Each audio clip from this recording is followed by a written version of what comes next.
Thanks for joining us on this snowy morning. At least it's really snowy downtown here, snow in buckets. So I hope everybody out there is staying safe and warm. We have a very, very interesting program for us today.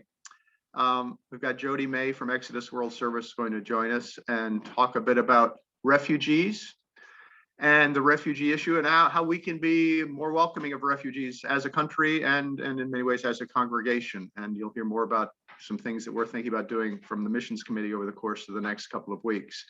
I think a lot of us recognize there are refugees all around the world, but that kind of comes and goes when there's a major crisis or event going on around the world. And for a week or two, you hear all sorts of reports in the media about refugees, recently coming from Afghanistan to the United States, but you hear about refugee camps in Syria or Jordan or wherever around the world. But then those kind of news stories fade away. And I think we forget that there are refugees all the time and that there are issues that they face no matter where they are. And in particular, those trying to get to the United States have great difficulties, both in getting here, but then also settling in and figure out how to make a new life. As you can imagine, trying to make a new life where you might not speak the language, you will not have any friends or family. It's just incredibly difficult. And Jody May from Exodus World Service has been working with refugees and with this organization that helps resettle and get refugees from around the world connected to the United States. Jody's the education manager at Exodus, and she'll talk more about her background and how she ended up there, as well as a bit more about Exodus World Service as an organization. So let's welcome Jody. Thank you for coming and joining with us today. Given that we're going to try to keep things to a fairly short time today so people could get to church in person if they wanted to, I'm going to go ahead and open us in prayer and then turn things over to Jody. So let's pray. Heavenly Father, we thank you for this day. We thank you for the opportunity to gather to learn more about how you are working in the world. We recognize the challenges and the issues that face so many people who are displaced, who have been forced out of their homes, who are trying to make new lives in other parts of the world. We recognize your call that we are to support and help the foreigner, the refugee, those that are poor in spirit. We ask that you bless Jody as she brings her word to us, that you would open our hearts to what she has to say, that you would give us a new perspective on the challenges of all of your people around the world. And I ask all these things in Jesus' name. So Jody, I'll turn it over to you. You can grab control of the screen. All right. And thank you very much. Thank you, Bill. Thank you so much for having me. Thank you everyone for coming on here today. Beautiful snowy day. I'm thankful that I did not have to try to brave the snow to make it there in person. So I know it was the plan anyways, but I think God's timing worked out perfectly because I've come from far north. So it would have been a hike for me, and with the snow, it would have been particularly long. So thank you for coming online and for meeting me here and spending your morning with me. So I just want to tell you a little bit about my story about how I came to work at Exodus. I started out as a volunteer, actually. Years ago, I have two high schoolers right now, a freshman and a senior. And when my kids were younger, we were looking for ways for our family to volunteer together. And many of the volunteer opportunities that we encountered, the parents did one thing while the kids did something else, or my oldest was old enough, but the youngest wasn't old enough. And so we were in this quandary of finding a place where we could all volunteer together, where there's a really concrete way where my kids could be involved in volunteering. And about that same time, so that was happening in one corner of my life, and in another corner of my life, God was stirring my heart about refugees here once they've arrived in the United States. I had been aware of the conflicts in other countries that produce refugees. We knew people that worked with refugees while they're waiting in refugee camps. I had advocated for the US to be more welcoming, to help refugees find a safe place to arrive. But I'll be honest and fully transparent with you, I never really gave a second thought about what happened to refugees once they actually arrive here in the United States. I had advocated for them to come, but it was like in my mind, I thought that was the end of the road, where the reality is that that's only part of their journey, and reestablishing and rebuilding their lives here in the United States is a difficult road for them. So there were several things, including a speaker that I heard at a service that was talking about refugee ministry. My heart started moving. So these two things were happening in two different places, in corners of my life, I like to say. And then I dropped my daughter off for a class she was in, and that she was in with a friend. And the mom and I were in the parking lot talking, and the mom just simply mentioned that her husband was picking up her daughter because she was heading to Chicago. Now, those of us in the suburbs, when someone says they're going to Chicago, we often follow it up with, oh, what are you doing in the city, right? And so I asked her that question. She actually was going to deliver a welcome pack, which is what your church is going to be working towards collecting. She was going to deliver a welcome pack for a refugee family that was arriving. And of course, my response was, wait. What are you doing? Tell me about this, because suddenly these two corners of my thinking collided in that parking lot when she told me what she was doing. And so that opened up a conversation that introduced me and my family to Exodus. So our family started volunteering along with some others. We collected items for a Welcome to America pack, and we got to be involved in the delivery of that welcome pack, meaning that after all the items were collected, we were notified when a family was arriving. We were matched with that family, and we went and set up their apartment with all the items that we had collected. You know, we made the beds and hung the towels in the bathroom, put the dishes in the cupboard, all that was necessary to make that apartment feel a little bit more like a home. And then when the family arrived, by my American standards, I'd prefer to be cleanly showered and not having just worked setting up an apartment. I was hot, we were sweaty, we were dusty and dirty from cleaning up the apartment. But you know what? Even though that wouldn't have been the ideal in my mind, when the family arrived, they had just been going through international travel. They were arriving in a new city. And so God put us together in exactly the right situation. Their English was limited. I only speak English, a little bit of a language from high school, but we met in their kitchen when they arrived from the airport, and we were able to welcome them. Smiles are universal, even if we don't speak the same language. We talked a little bit and welcomed them into their new home. I wish I could say that like fireworks went off and just sparks flew. It didn't, but it was a beautiful, simple encounter between my family and this newly arrived family. When we left the apartment, we got in the car and we all felt like this is it.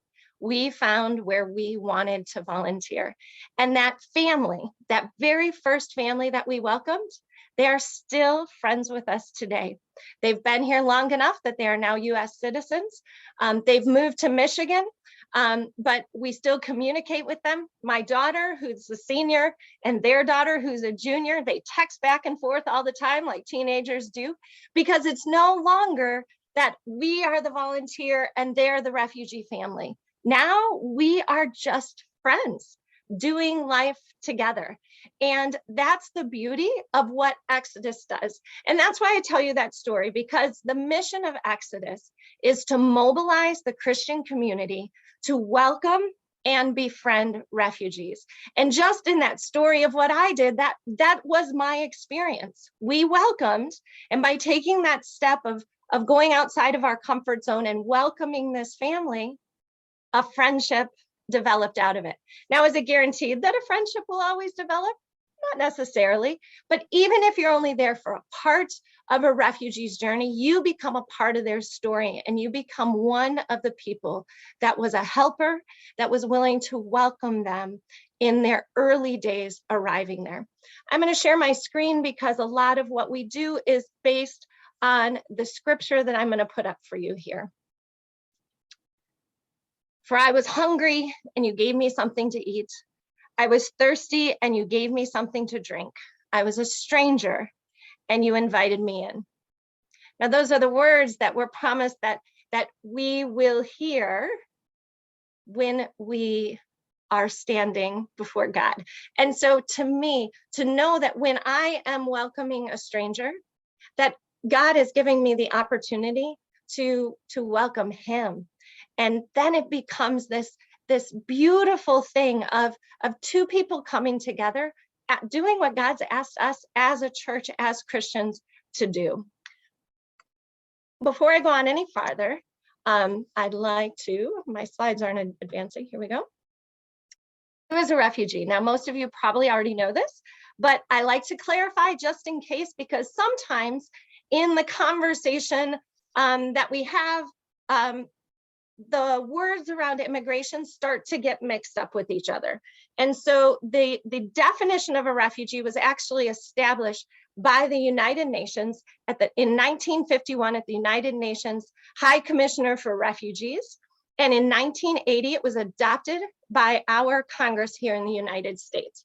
And so that definition is this: a refugee is a person who has been forced to leave his or her homeland and is unable to return because she or he has experienced persecution or has a well-founded fear of persecution.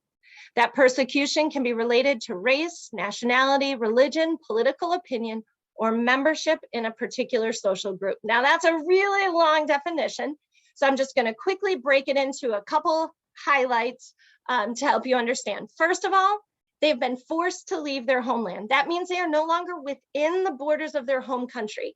They didn't just flee their town, they didn't just flee their region, they're actually outside of their home country. So that's the first part. The reason why they fled is because of persecution. They've either personally experienced it or they have a well-founded fear that if they go back, they will face persecution. And then that persecution has to fall under one of 5 categories: race, nationality, religion, political opinion, or membership in a particular social group. So when we say that we're welcoming refugees, that's who we're talking about. People who could no longer stay in their home country, who had to flee because they were being persecuted or had a fear of persecution. And so we have that tremendous and beautiful opportunity to welcome them here and befriend them. But when we think about the definition, we can't ignore this fact that refugees are people just like you and me. Sometimes we get so caught up in the news stories and the coverage, and I'm going to give you a lot of facts about what's going on in the current state of the world in regards to refugees. But in that big picture, we can't forget that every individual is a person just like you and me. Their moms and dads, their kids. We've got that boy there with the soccer ball. My son, he plays soccer. So I love that picture. It reminds me that it could be me. It could be my child if circumstances changed and I was forced to leave my home.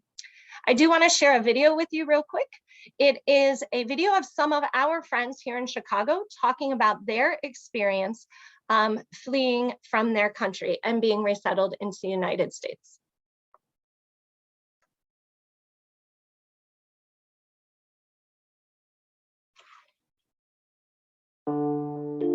For millions of people around the world, we have no peace. We are forced to flee our home due to war and persecutions. We are the world's refugees.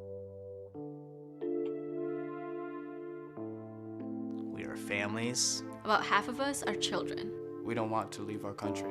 We don't want to leave everything behind. We run to save our lives. Do you die or do you risk finding life somewhere else? We can wait decades, waiting to return home. Or for another country to accept us. Less than 1% of refugees are ever invited to a new country. The road to America is the hardest in the world.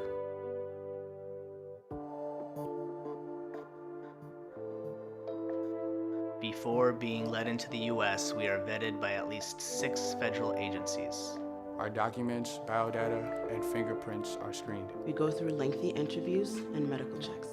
If we are some of the few invited to the US, we are very grateful. We are here legally. We go to school, hold jobs, and pay taxes.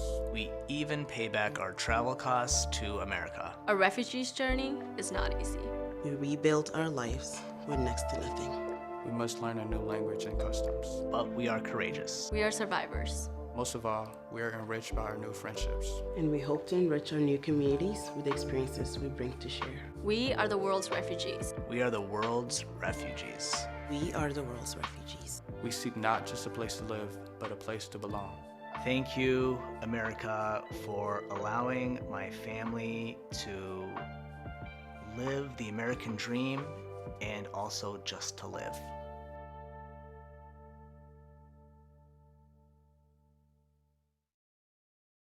Stop sharing for a minute. I just want to highlight one thing that the young man said in that video. He said, we seek not just a place to live, but a place to belong. And I want to highlight that because to me, every time I hear him say that, doesn't matter how many times I've heard that recording, it resonates with me because that's what I want. That's what I want for myself. It's what I want for my family. I don't just want a home, right? I'm calling in from my home here. I want a home. I want safety. I want my needs met. That's important. But if we stop there, if our missions, if our volunteerism stops at simply providing that place to call home, then we're missing out on a tremendous opportunity. We seek not just a place to live, but a place to belong. Belonging means being part of a community and having friendship and having people to walk through life with you. And so that's what Exodus's heart is.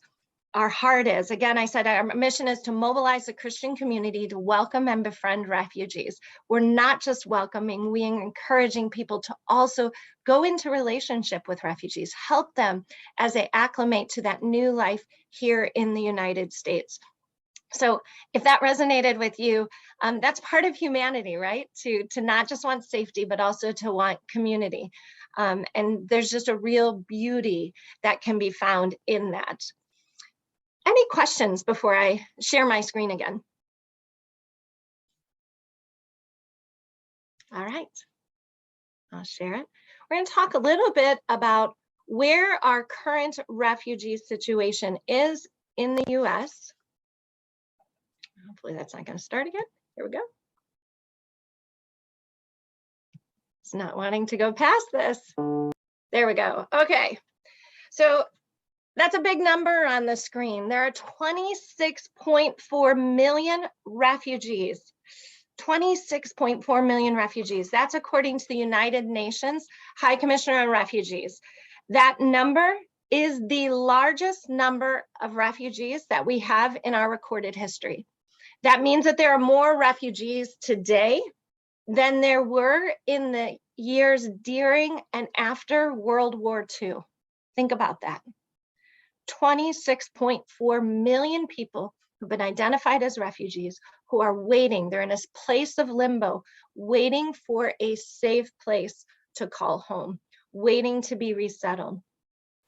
Of those refugees, nearly half of them are under the age of 18. Think about that. Think about what that means to have fled from your home country. So a refugee leaves their home, they stay in a second country, and they wait in that country until they are able to be resettled into a third country. And while they're waiting in those refugee camps, they have limited access to education and healthcare. And so these children, these individuals that are under 18 years of age, they are missing out on so much that the rest of the world is receiving while they're in this place of limbo, while they're waiting to be resettled.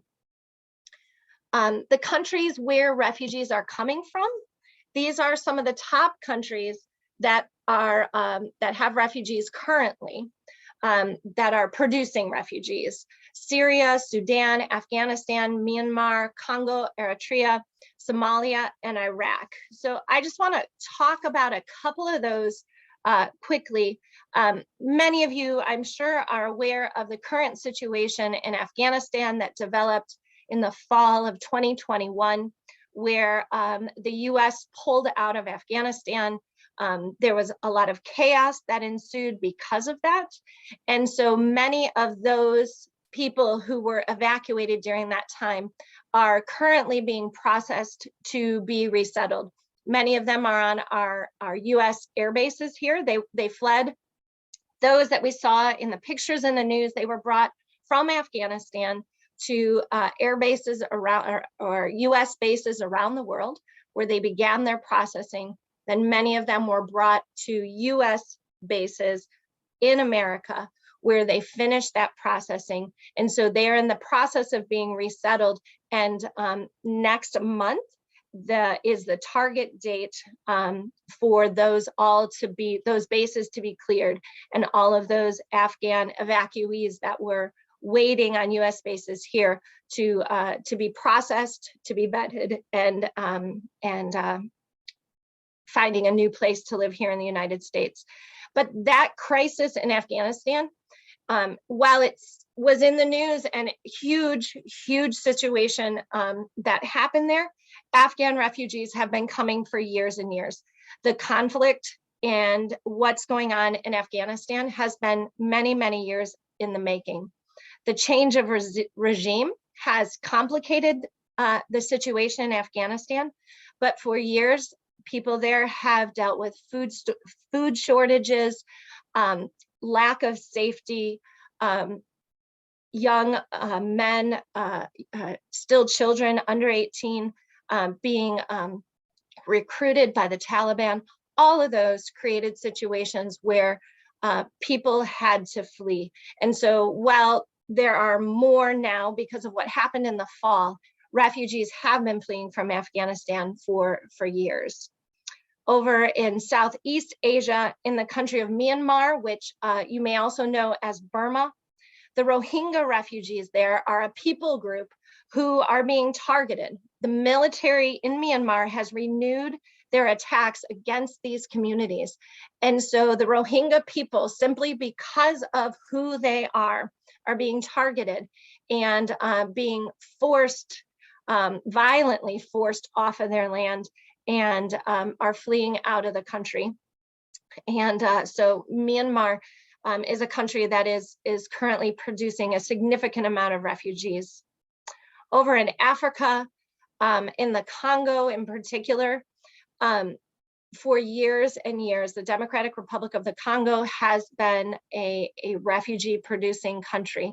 There's much instability in that country. And so because of that instability, suddenly people who are living peacefully in their villages, suddenly they're being attacked. It no longer is safe for them to stay there.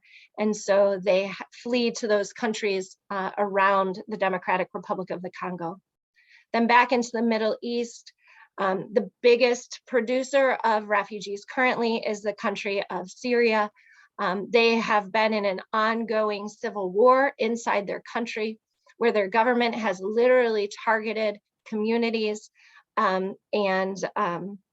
Because of that, Syrians are fleeing from their home country because it is no longer safe for them to be there. Our exodus, we have a program called Global Neighbor, which, because the pandemic is currently on pause, but we send teams overseas to help support partner organizations that are working with refugees in the refugee camps. We provide respite for the volunteers that work for those organizations, but also bear witness to the experience of refugees at an earlier place in their journey. And in debriefing our volunteers who have come back, particularly from Lebanon in the Bekaa Valley, Lebanon is right next to Syria. Syrians flee over the Syrian mountains into the Bekaa Valley of Lebanon. And there, our partner organization works with those refugees. And when I've debriefed our volunteers coming back from that trip, every one of them has been moved by the fact that so many of those refugees say, we just want to go home. Think about that.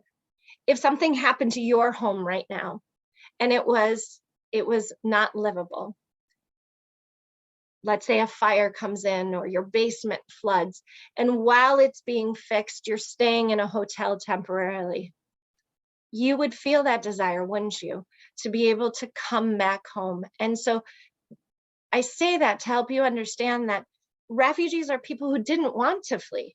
They had homes, they had lives, they had jobs, they had friends, all of the things that we have in our communities, but the situation became such that it was no longer safe for them to be there and they had to flee. These conflicts in each of these countries have created the situation where it's no longer safe for people to be in their countries. Many of these have been ongoing, some of them even for decades, and they are simply not resolving. And so refugees need to find a safe place where they can go. These 4 countries are the top hosting countries after refugees have fled from their home country. Now, if you look at those in comparison to the last picture, you'll notice that they are countries that are situated closely in proximity to the places where refugees are fleeing, with Germany being the farthest, but many refugees are crossing over the Mediterranean, which would be this body of water right here, crossing over the Mediterranean. And as they cross the Mediterranean Sea, they're looking for countries that are willing to host them while they wait for resettlement in another country. So what happens to refugees after they've fled their country?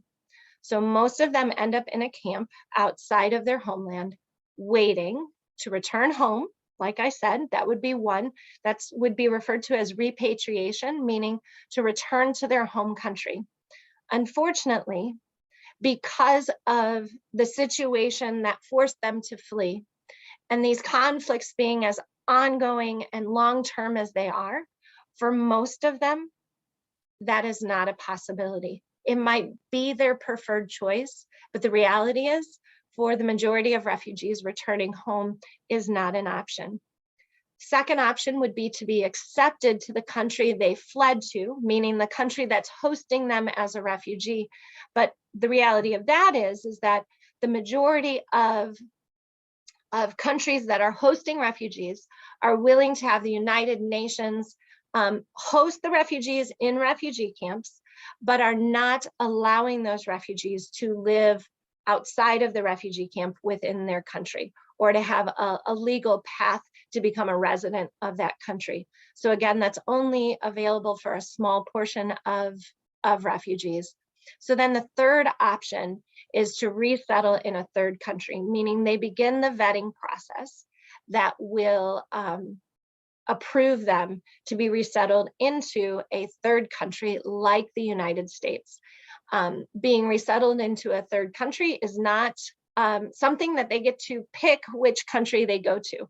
And so they wait until one of the countries that's welcoming refugees welcomes them into their home country. Now, that seems quick. I have 3 little options on there, but here's a really hard fact to wrap my brain around. The average wait in a refugee camp is 17 years. So why is that? The reason is because of the 26.4 million refugees in the world, annually, less than 1% are resettled into a third country. That means annually, 99% of them have to wait another year in the refugee camp. There are literally refugees being born and dying while waiting in a refugee camp. So even though some of them pick that third option to be resettled, many of them are never resettled.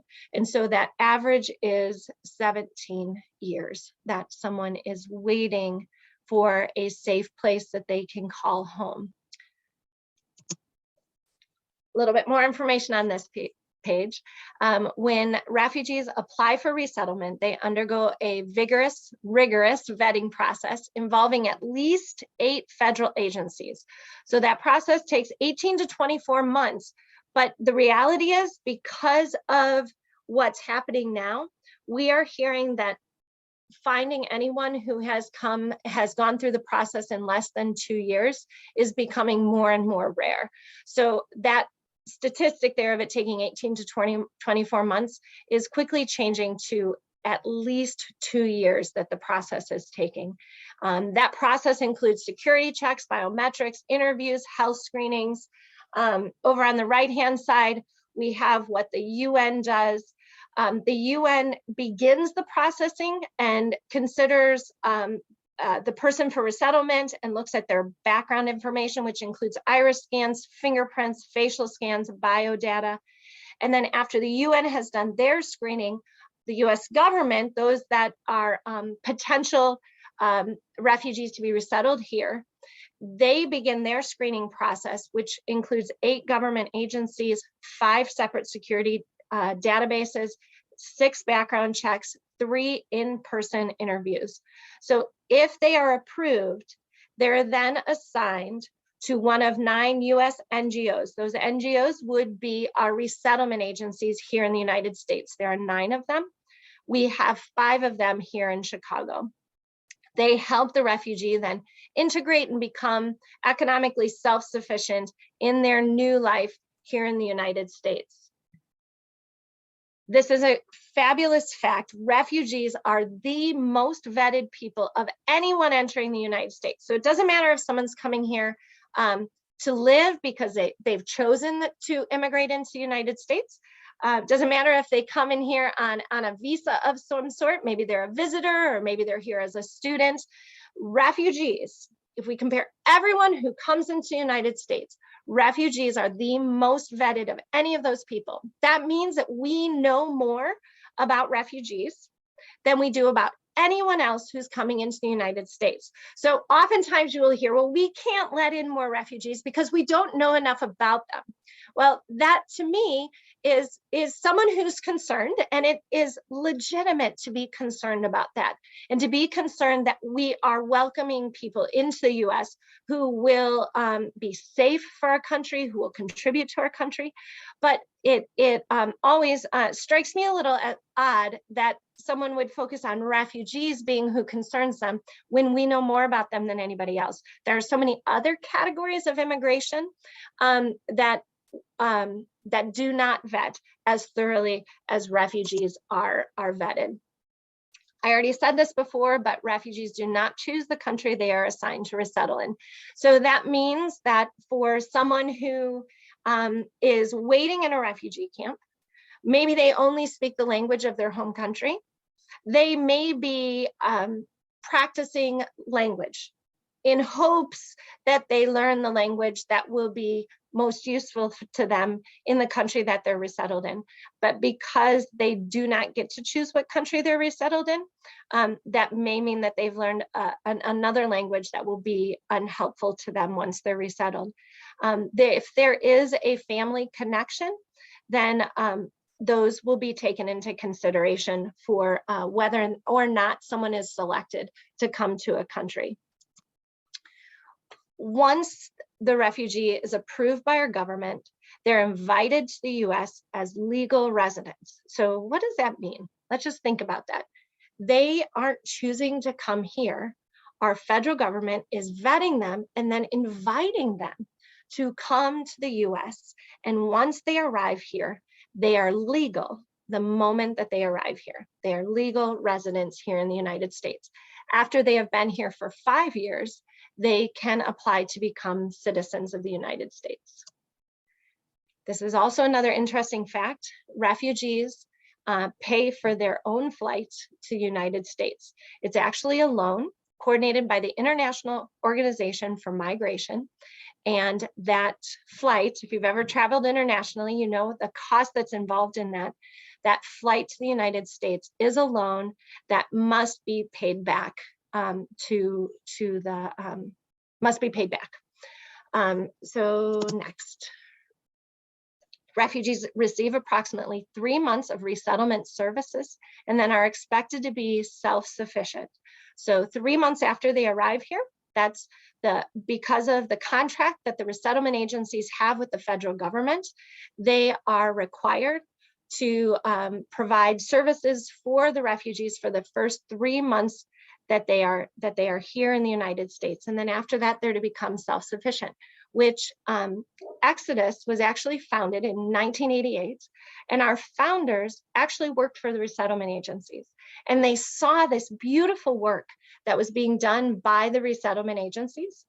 And in that beautiful work that they saw being done, they had this epiphany that there was an opportunity for the church to meet the resettlement agencies where they were.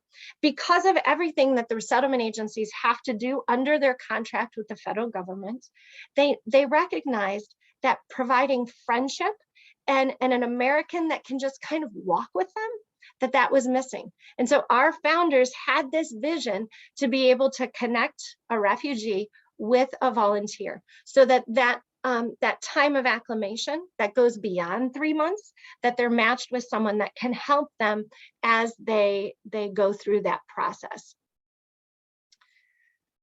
So refugees need that welcome, friendship, and practical help to rebuild their lives. We each do, right?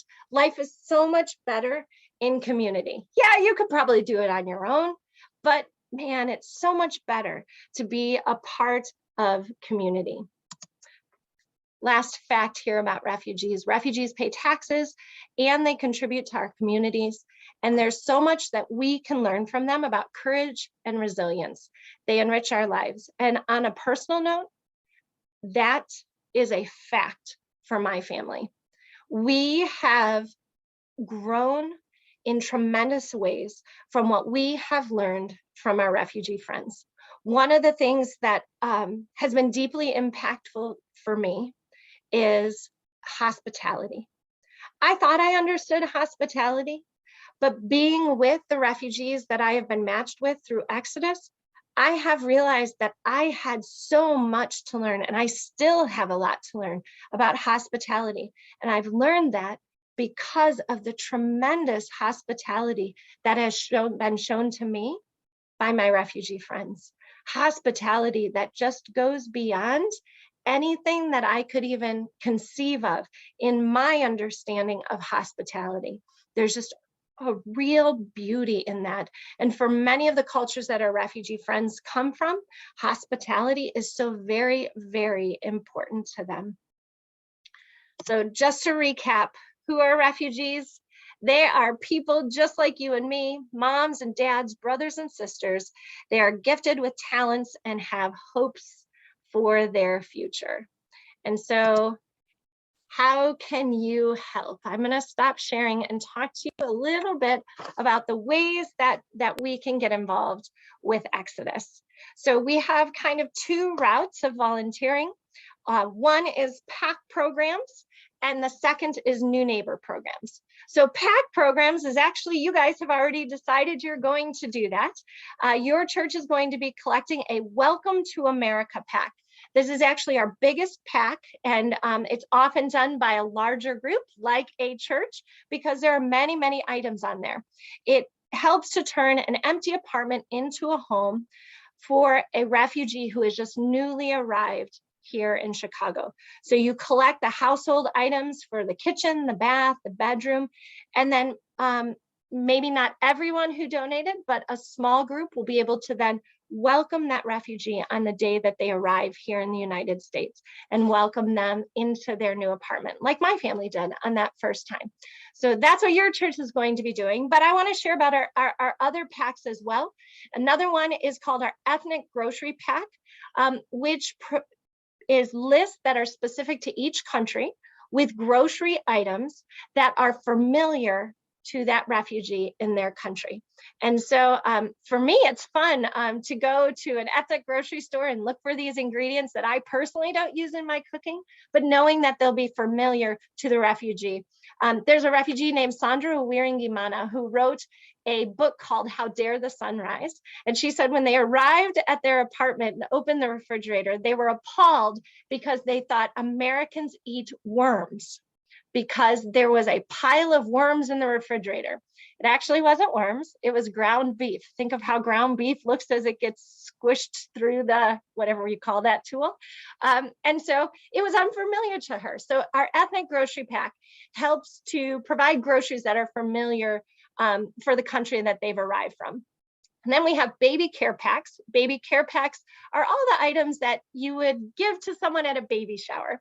So for a mom who's expecting or has recently had a baby, those baby care packs provide those essentials that she needs. Again, we're all about the relationship. So they are delivered by the volunteer to the mom to provide those items to her in that relationship of being there in person and giving her those items. And then our new neighbor programs. Our new neighbor programs are a 3-month commitment to visit a refugee for once a month. So perhaps like me, after my Welcome to America pack, I wanted to come back and visit the family. And so at that point, in order to be in our new neighbor programs, you do need to apply for that and have a background check and go through a bit of a training, which is with me. It's a 3-hour training, which I know is a long time, but we cover a lot of information. And so these new neighbor programs help to provide that one-on-one connection. So it's a minimum of 3 months. You're welcome to continue on afterwards if you'd like. New Neighbor is our program for refugees who have just recently arrived. We have another program called New Neighbor Conversations, which helps to practice English.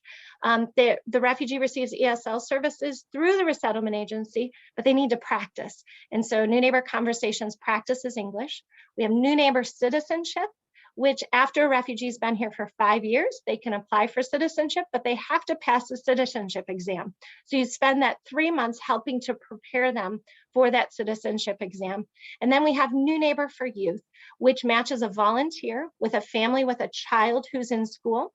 It looks a lot like tutoring, except for academics are not the primary goal. Supporting that child is a primary goal. Hopefully they'll make academic progress, but letting them know that there's someone that will help them navigate their schoolwork, their homework, and their school setting. So those are the ways that you can connect with Exodus. I want to open it up. If you have any questions, I'm happy to answer those. Jody, this is Bill. Just curious, Hi, Bill.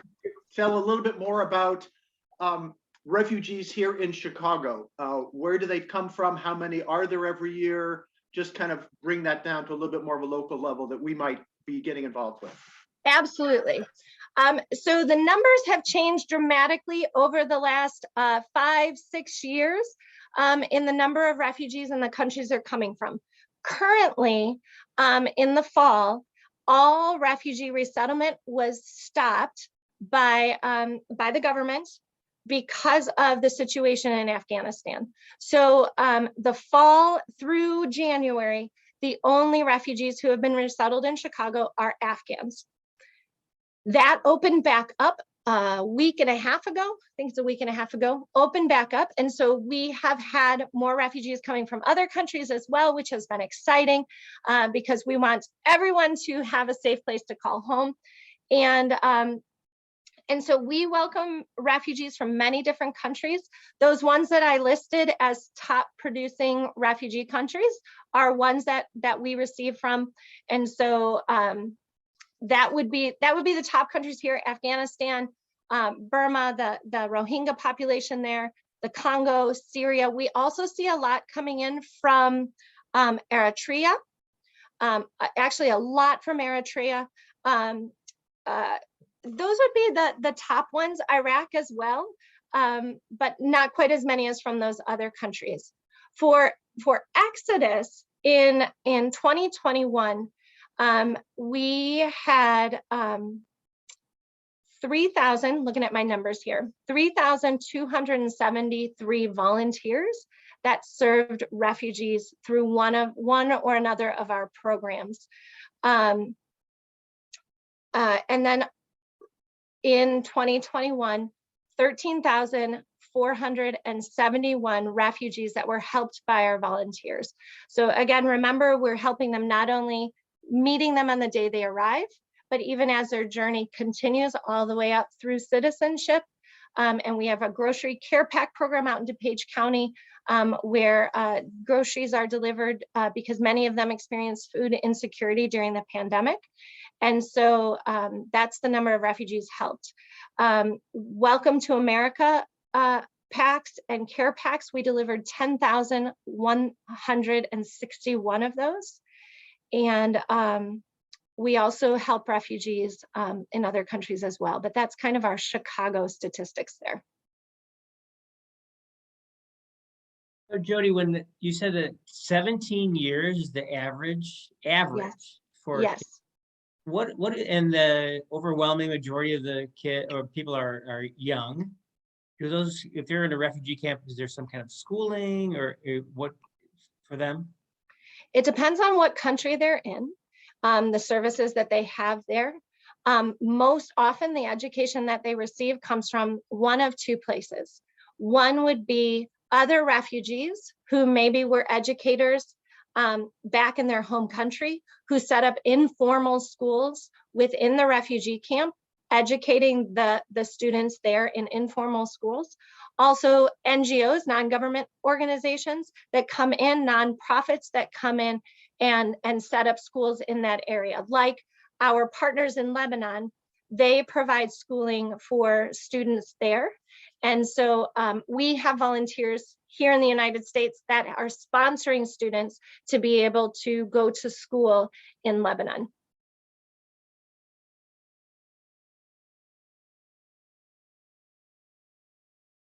You know, Jody, we were just talking that, you know, one group of people that you haven't talked about, I'm not quite sure, maybe they don't fit the definition, are Palestinian refugees that we have historically heard a lot about. Yes. What's the status there, and why didn't they come into your conversation? Good question. So Palestinian refugees are actually, a large majority of them are also in Lebanon, which is where we have partners there. Many of those refugees are waiting to be able to return to Palestine. And so I personally have not met any refugees here in Chicago who have been resettled, any Palestinian refugees.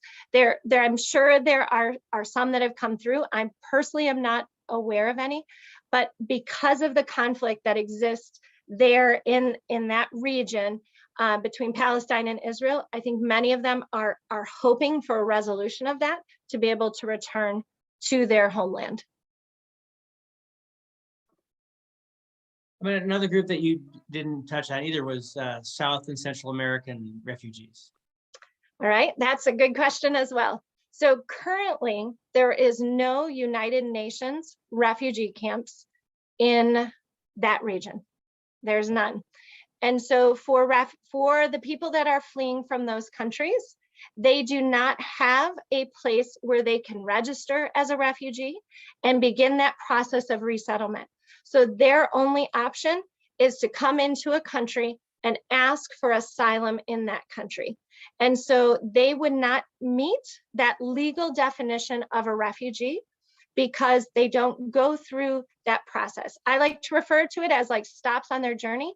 For a refugee, they're in their home country, and then a refugee camp, and then resettled in a third country. For someone from those South American countries that you're referring to, they leave their home country, and they may stay in many different countries along the way, but there's no legal place for them to stay. So then they enter into a country like the United States, and they request asylum to stay there. So they're not invited into the United States. They, once they're here, it is legal for them to request asylum, but they're in a state of limbo. So while a refugee is legal from the moment they arrive, an asylum seeker is not necessarily legally able to stay here. They have to go through that process to either be approved to stay or to be not approved, in which case they have to leave the United States. So they're technically not they don't fall under that definition of refugee according to the United Nations. Any other questions? One more, just coming back to logistics here in Chicago. So where do the refugees who are resettling here in Chicago, where do they go? Are there particular parts of the city or the area, and who finds the homes that they're going into? How does all that work? Great question. The vast majority of them come to the northern part of Chicago. In particular, Rogers Park is a neighborhood that welcomes the most refugees. And so Rogers Park, and then the neighborhoods that are surrounding Rogers Park would be the communities that most refugees come to when they first arrive in Chicago. Their housing is coordinated as part of that contract that the resettlement agencies have with the federal government. So they have to have an apartment lined up for them for when they arrive. Because of some difficulties with finding housing right now, unfortunately, many of the resettlement agencies are placing refugees in extended stay or hotels or Airbnbs temporarily until they are able to find an apartment for them. So that's really, really difficult. I cannot imagine what it's like for a refugee to have left and then come to Chicago and then be in this temporary place yet again while waiting for an apartment. But that falls under the resettlement agency. Again, Exodus is not a resettlement agency. And what do they do about employment? Employment. Part of what is offered through the resettlement agency is employment training and placement services. And so by 3 months, they have to start paying their bills. That means they have to start paying their rent and all those different things that all of us have to pay, right? By 3 months.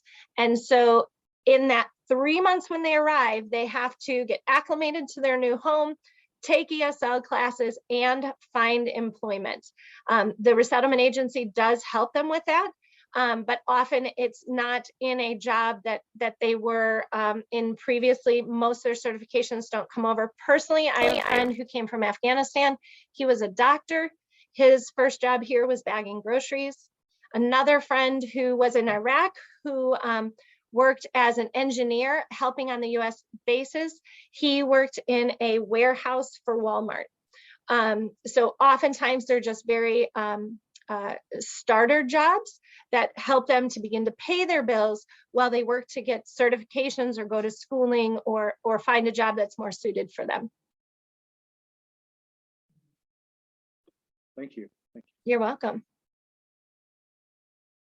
Hi, thanks so much for sharing with us this No awesome problem. work. And I'm just curious if I think it's great that you are reaching out to the Christian community to do this work. And your goal is not evangelism. I get that. But I'm just curious as to any of if you know the refugee families coming in, is there any interest in exchanging dialogue and faith? Any of them have interest in coming to the church that sponsored them, or what's your agency's approach to that? Good question. So yes, we are a Christian organization, and we do believe that Scripture compels us to welcome the stranger, and that includes refugees. But we do not proselytize, and we ask that our volunteers not proselytize. And the reason for that is because a refugee has lost so much in their journey. And in what they've lost, the only things that they're able to bring with and keep with them are the things inside of them. That includes their memories, the people that they love, and their faith would be one of those things. And so if a volunteer is coming, and because of cultural nuances between the two individuals that are coming together, if someone jumps right in with proselytization, and it can seem to the refugee as an exchanging of goods, like if you give me your faith, then I'll keep coming back and being your friend. And we don't want that miscommunication at all. But does that mean you have to hide your faith? Absolutely not. We're all about relationships. My Christian faith is a part of who I am. So when I am with my refugee friends, I don't avoid saying, oh yeah, you know what? I can come Sunday, but I've got church first, then I got to feed the kids. We'll be there, about 1:30. Does that work for you? I don't hide that fact. that often opens up a door for conversation. And so I've had really great conversations, being able to share what I believe, being able to ask my refugee friends about what they believe in an attempt to understand each other better. And I believe in that they'll see Jesus in me as I am loving them. Does that translate into them coming to church with you? It may, or it may not. Up here in Zion, we have a passion play that our founding church here in Zion puts on. And one of my refugee friends heard that me and my kids were going to be in it, and they wanted to come. So they came with us to see this passion play, heard the whole story of Jesus and his crucifixion and resurrection. And they came because they wanted to support us and see us in that play. Of course, I made for sure that I made them aware of what would be included in that play. So, because some of it might be traumatizing for them, but they loved it. They had a wonderful time with us. So yes, in relationship, the way that you would do, not as the goal, but as part of relationship and building that community together with them. That's a great question. Thanks so much. You're welcome. Anybody else?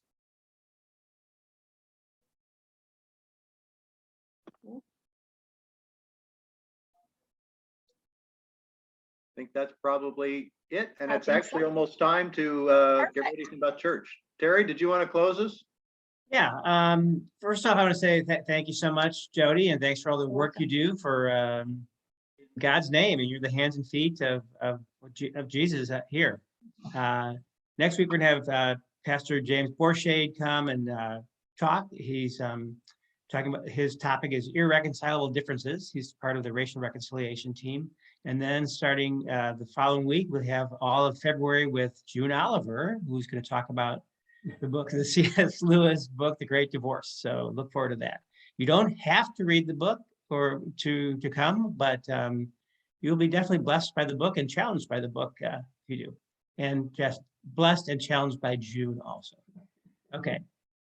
Pray us Terry, out. if I can, one more thing, just to kind of reiterate something Jody said, because is that we are going to begin shortly a collection process for a Welcome to America pack. You'll start to see some things in the next week or two, some stuff out in the Thursday newsletters. And so just be aware of that. Be ready to think about how you might contribute to a refugee family that'll be coming here to Chicago. Tell other people.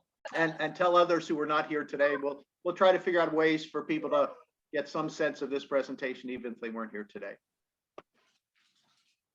All right.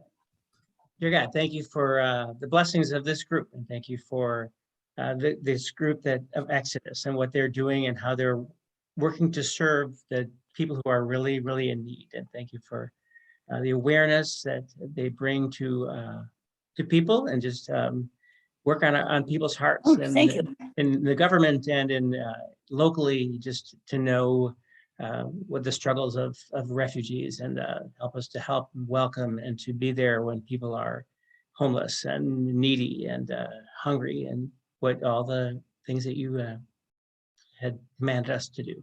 Help us be your hands and feet here, and help us to support refugees, but to support one another. In your name we pray. Amen.